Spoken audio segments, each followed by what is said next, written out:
Hi, Novi family. It's your favorite interviewer back at it again, which means we have new people for you to meet. Two this time. I'm going to do them side by side, one at a time. We would like to welcome Thomas Reed, our summer intern. Welcome, Thomas. Thank you, Candace. So happy to be here. Thanks. So happy to have you. So, a little bit of info about Thomas if you didn't read the bio, which is down below.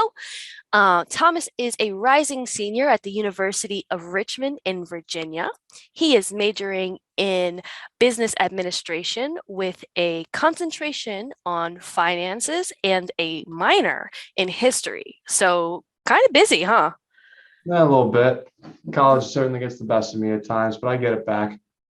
What inspired you to do finance and history? That doesn't seem like they go No, together. no, they definitely don't coincide. I was a history geek my entire childhood, middle school, high school, and I kind of wanted to continue that after college, but I was also a numbers geek, and math was always my strongest suit, along with history, in school before I got to college. And when I joined the Robbins School of Business at the University of Richmond, I wasn't exactly sure I wanted to do yet with that, as any freshman really is, but at the University of Richmond, you're required to take all the intro courses to all the majors they have to offer. And once I took my finance class and kind of talked to my professor a little more, my intro to finance, that is, and kind of just got deeper into the subject, I knew that's what I wanted to do going forward. And then along with that, I chose the wealth management path this past fall of my junior year.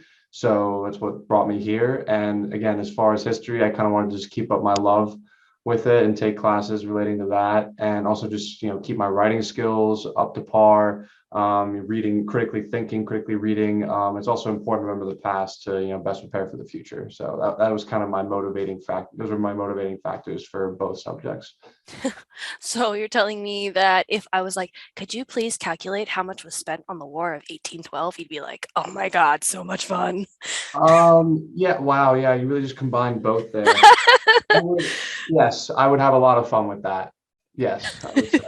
All right, new problem that you had to solve by the end of the summer just to get you, raring to go for senior year. More new intern projects. I love it. Keep them coming. So along with being very busy at school, you are also the vice president of your fraternity, right? Yes, I am. I'm part of the Alpha Chi Zeta chapter of Lambda Chi Alpha at the University of Richmond. I was elected as the recruitment chair my sophomore year, which involved me having to bring in upcoming freshmen and freshmen on campus who wanted to join our potential freshmen to join our brotherhood. So I kind of spent my whole sophomore year meeting kids, getting to know them, showing them why like our brotherhood and our fraternity was the best choice for them, what they could garner and gain from that. And now as vice president, as I brought in potential new brothers, I now oversee, involvement of the brotherhood, involvement of all my friends, and kind of just create events and experiences where we can all bond together as a brotherhood.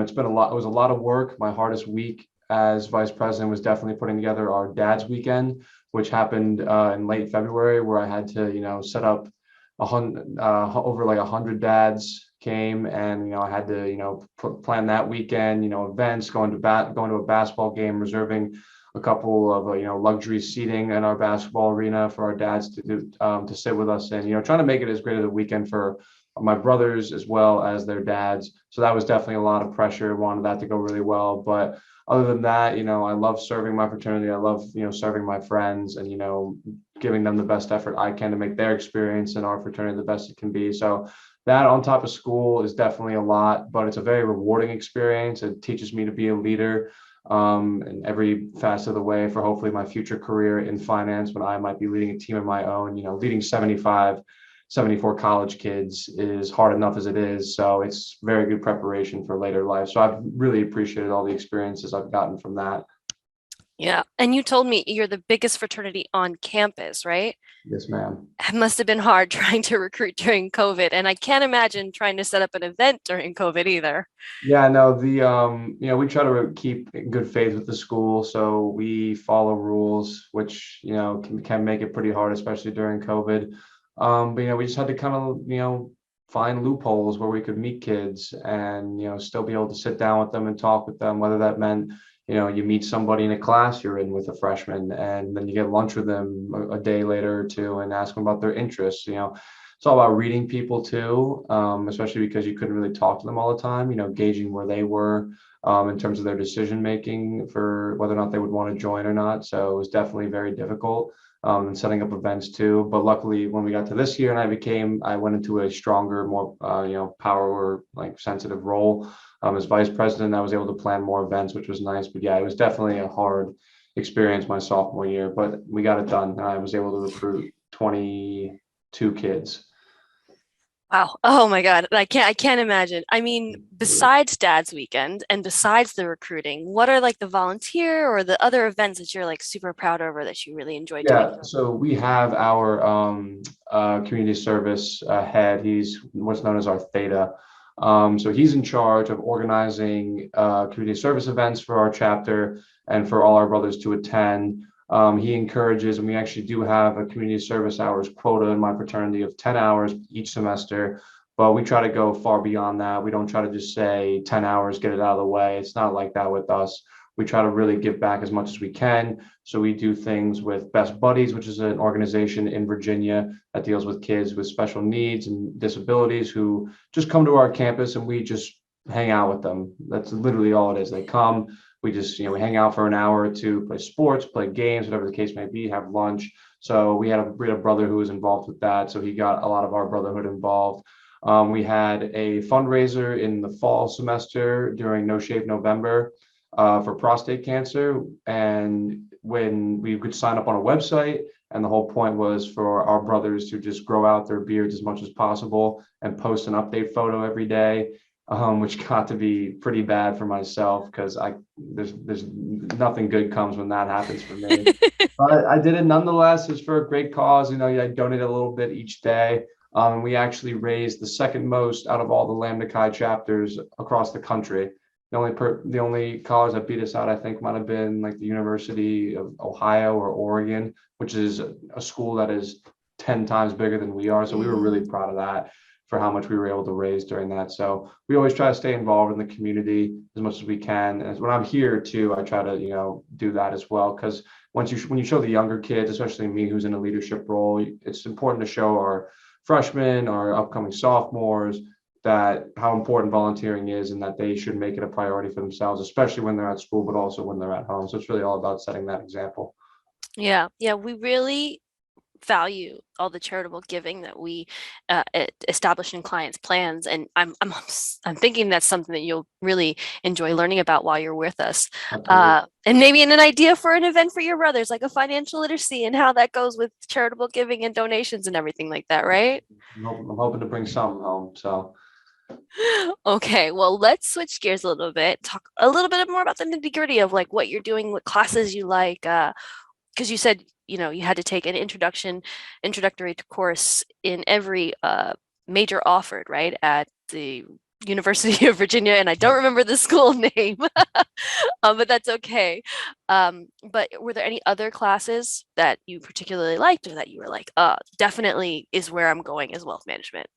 my investments class, which was the second finance class I took, which was just an intro into everything investing wise.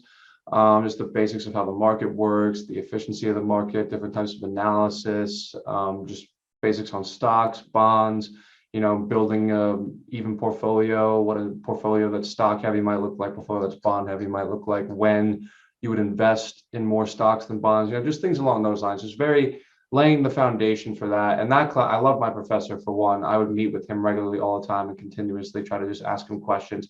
It was probably the hardest class I ever took at college this Mm. far, just because it was my first real like awakening into the finance world and how it worked. So it was definitely very difficult, but that class also pushed me more towards like, hey, I now know these things, but my motivation was I want to use that knowledge that I'm lucky enough to learn at college, at such a great institution like the University of Richmond, and help people.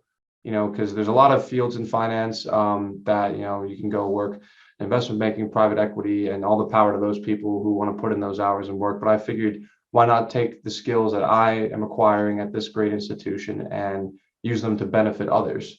Because I've always been a team guy. I've always been someone who likes to help other people, a personable guy, outgoing my whole life. So I figured wealth management would be the best field, meeting all those qualities, getting to know people, learning about people, as well as just helping them prepare for the next steps of their lives. So after this investments course, I thought, oh wow, yeah, this is actually really interesting, and I want to become good at this so I can actually help other people. Other than that, though, I really loved my marketing class. Marketing is a very popular major at the University of Richmond. So that was super interesting to me, just getting an intro on like, how marketers see things, how the whole process works, how you develop, SWOT analysis, all that fun stuff. So that was definitely eye-opening just because it's pretty interesting how marketing is rooted into absolutely everything, Mhm. how placement is everything. So I was also very interesting. So I actually considered the marketing major for a little bit because sports marketing was kind of on my mind when I first got to school because I'm also a big sports fan. So that was definitely a consideration. But once I took finance and realized how much I enjoyed it and how much I loved it, then that kind of made that shift. But yeah, definitely marketing was on my mind for a brief period of time. Thomas is trying to be my favorite intern of all times, telling me how much he loves marketing, guys. He's cheating, but that's okay. It's all natural, I promise you. No, okay. So given sports marketing, I mean you're at the right place, right? Like we love the relationships we have with our clients. We value them. We pride ourselves on them. And all the people here, they're like sports guys and outdoors and dog people. Guys, Thomas is another dog person, just so No you know. doctor. We um so what kind of let's take it all. Let's take it off of school and what you're doing there. Let's get a little personal. What is your favorite sport? Favorite sport to watch is football. Favorite sport to play is soccer. Okay. What I don't know anything about soccer. Like I learned all the basics of football 4 years ago when I joined. But what position do you play with the understanding that I'm not going to understand what you mean? For soccer, I play center back. I'm actually the president of the club soccer team at the University of Richmond, and I've been a defender my entire life.